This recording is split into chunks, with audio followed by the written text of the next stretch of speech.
High students, তোমরা যারা MA পড়ছো তোমাদের সেকেন্ড সেমিস্টার পরীক্ষা শুরু হবে সামনে।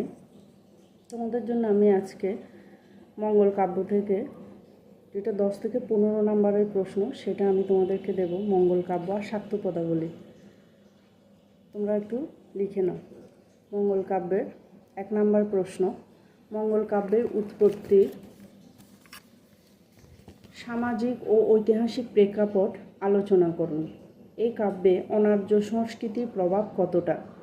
2 নাম্বার, মনসামঙ্গল কাব্যের সমাজচিত্র আলোচনা করে দেখান। কিভাবে এতে তৎকালীন গ্রামীণ বাংলার অর্থনৈতিক ও সামাজিক সংকট প্রতিফলিত হয়েছে? 3 নম্বর প্রশ্ন, চাঁদ সদাগরের চরিত্রটি বিশ্লেষণ করুন। তাকে কি কোনোভাবে ট্রেজিক নায়ক বলা চলে? যুক্তি দিয়ে বুঝিয়ে বলুন। 4 নম্বর প্রশ্ন, চণ্ডীমঙ্গল কাব্যের কালকেতু উপাখ্যানের মাধ্যমে তৎকালীন বেদ সমাজের যে বাস্তব চিত্র ফুটে উঠেছে তা সংক্ষেপে লিখুন। 5 নম্বর লিখবে, ধনপতি উপাখ্যানের লহনা ও খুল্লনার চরিত্রের মনস্তাত্ত্বিক দ্বন্দ্ব এবং বৈপরীত্য আলোচনা করুন। 6 নম্বর লিখবে, অন্নদামঙ্গল কাব্যের রূপকধর্মিতা আলোচনা করুন। ভারতচন্দ্রকে কেন যুগসন্ধির কবি বলা হয় তা এই কাব্যের নিরিখে বিচার করুন।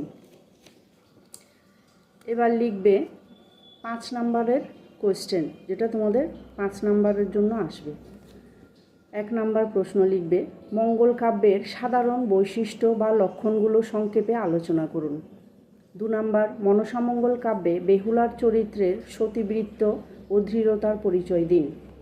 3 নম্বর লিখবে, চণ্ডীমঙ্গল কাব্যে মুরারিশিলের চরিত্রটির তাৎপর্য ব্যাখ্যা করুন।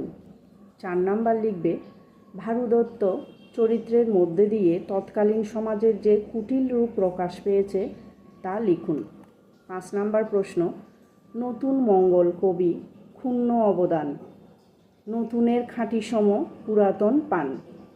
ভারতচন্দ্রের এই উক্তির তাৎপর্য কী? আজকে পড়া এই পর্যন্তই। তোমাদের যদি কোনো কমেন্টস থাকে আমাকে অবশ্যই কমেন্ট বক্সে কমেন্ট করে জানাবে, আমি তোমাদের কমেন্টসের উত্তর দেব। ভালো লাগলে চ্যানেলটিকে সাবস্ক্রাইব করে রেখো। Thank you.